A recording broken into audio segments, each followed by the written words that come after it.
Yeah, hello everybody. This is again Matthias, and in this tutorial I want to show you some new features of my script MochaImport, and in particular I want to show you how you can use it now with the Red Giant Warp plugin. And this is more than just simple corner pinning, and I'm sure you will be surprised what you can do with this plugin together with my script. And so make sure that you use the version at least 1.3 of the script, because only with these new options are available. So brief overview of what you're going to do. We are looking at this shot here. So first I've corner pin tracked here this area. As you can see, I've prepared it already. So I've tracked it already. Now you can go to export tracking data and choose corner pin data and save it to a file. I have already saved it here into this sheet corner pin. And now we go in here, drag our footage into a new composition and load the corner pin data into the script. So as you might have seen in the first tutorial, you can cut and paste data in here, and some people reported problems, especially on macOS. They couldn't do this cut and paste, and therefore I've added here this load from text file button, where you can now just select the file with the data that you've exported. Actually, it seems that if you can't do this cut and paste, this is some kind of bug in the After Effects interface here, and probably only on macOS, so I haven't faced this error yet, but other people reported me that it doesn't work depending on where you have actually docked this window. So if you dock it here, it might work, and if you dock it here, it might not work anymore. And if you leave it completely undocked, so if you keep it in your separate window, it actually seems to work usually. So, but you can also use this load from text file button here.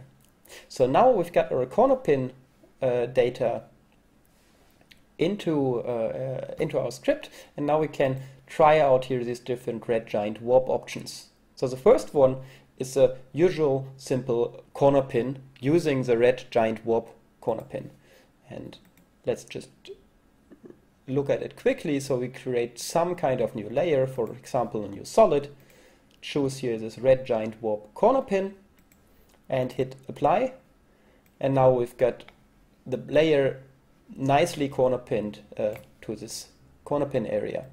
I undo this and undo the creation of the layer. So this is nice, but usually has some problems. So one problem is if I want to corner pin something else, like this text here, okay, the problem is if I pin it, well, this layer has not the correct shape, has not exactly this size here, and therefore if I pin it, apply, it changes its size. Okay, see here is this text, but it is completely changed. And to avoid this, I've included a new nice option here, which is called Red Giant Warp Corner Pin Keep Frame, which means the layer is corner pinned, but such that in the current frame the layer is not changed, so the current frame is kept. I apply it. You can see you've got a corner pin and the text didn't change, but in all the other frames now you've got a nice corner pin. So you don't have to take care that the thing you want to corner pin has exactly this size. And this is actually, I'm going to undo this here again, quite robust. So you can, for example, also rotate the layer and reposition it, maybe scale it also a little, like this. Okay, and if I now hit select the respective layer, hit apply with this keep frame option selected, you see again it stays as it is and is now nicely pinned. What actually happens here is that a precomp is created, as you can see here, and in this precomp now you find your original text. I will undo this again to show you the next option. The next option is the Red Giant Warp Undistort selected layer, and what this does is it takes this pinned area here and undistorts it to a full screen image. So I apply it, oops, I have to select our layer, hit apply, And now you see the entire frame is covered by this corner pin area. And this is now, so here you can basically see how well your track was. And for example, if you really need this corner pinned area, if you want to extract it, you can do it with this undistorted selected layer option. And then there is this last option, which is really quite cool, which is really useful, I think, and which basically does such a stabilization in a pre-comp. Okay, to show you this last option, I start again here with plain footage and select this last option, Red Giant Warp Pre-comp selected layer. And with the layer selected, I hit apply. And it takes a while, and then the script created here a corner pin, and this corner pin contains the corner pinned area, or from the original footage it contains the corner pinned area. So if we drag in here a copy of our background, you can see that it perfectly matches. Okay. Here. And if you now take a look at this created pre-comp, you see that inside here you've got now a stabilized and undistorted version of this corner pinned area. And you can adjust this further with a layer here, distortion control, that is also created by the script. This distortion control layer has two effects on it, shrink X and shrink Y. And each of them is just a slider. And on the slider, you can now here change the look like this, so you can shrink it in both dimensions such that it looks nice, right? And now you've got here a stabilized and undistorted version of the footage, and in your original comp you have your original. So I will, to show it to you, I will lower here the opacity of our background so that you can see. So this is exactly the area that is contributed here by the pre-comp. And now in this area you can do any kind of modification in this undistorted setting.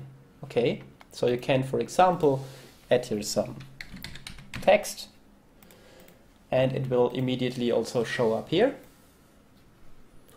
Or you can, for example, if you want here this text to be bigger, you can duplicate the original layer, draw some mask around this text, and then scale this duplicate like this, and maybe feather the mask a little bit. And so you very quickly can do this kind of modifications. So now you've got here the bigger text. You can see here, I will increase the opacity again to 100% of the background. So this is the original, and this is your modified version. And yeah, it is nicely moved. It all nicely moves with the track. And if you compare that to just pinning some image on here, you see that, for example, now the shadow here comes, and you get it basically for free. Okay, so this would not be that easily possible if you would replace this here just by a fixed image that you then maybe prepared in Photoshop or something. Okay, so this was just a brief overview over these new functions, and actually I hope that you don't get the impression that you can do this or that you can use this just for simple corner pinning, but actually this is quite flexible and usable in a lot of different tasks. And to show you this, I've prepared another tutorial that you can watch on AE Tuts, so you will see the URL here. And on this tutorial on AE Tuts, I'm going to show you how to compose here such a wound onto the head with the exact same technique. And so this doesn't look like a usual corner pin, but you can see that this pre-comp function that I've shown you last is really usable in this setting quite well. And I'm also going to show you how to do some removal. So in this case, I just show you how you can basically remove the eyebrow of this guy here in basically 2 minutes. So it's almost no work. Once you've tracked it in the pre-comp, you can do that very quickly. So Please, if you want to use these functions, look at the video on the tutorial on AE-TUTS, and yeah, there you will really see how you can get the most out of the script. Okay, so that's it for this tutorial. I hope you enjoyed it and the script is useful for you. Finally, I want to say thank you. I want to say thank you to the people at the Red Giant company. So they provided me a free copy of this Red Giant Warp plugin that you are going to need if you want to use these Red Giant functions here. So the bad news is you have to spend some money on it if you don't have it already. And an even worse news is that I won't see any of it. It will all go to Red Giant.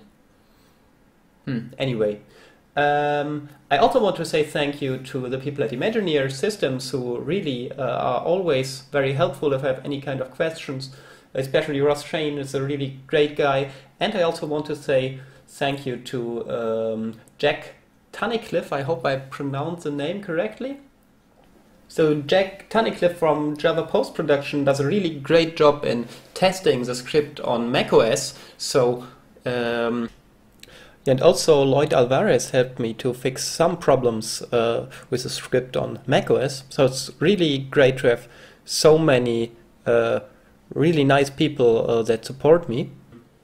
That's actually also a thing that you can do. So if you face any kind of problem, don't hesitate to contact me. So it helps me and it helps others that want to use a script. So don't hesitate if you have any kind of questions, any kinds of bugs. Just contact me. And also, if you have some money left, contact my PayPal donate button and give whatever you think is appropriate. That's it from my side. I hope you enjoyed it. Have a good day.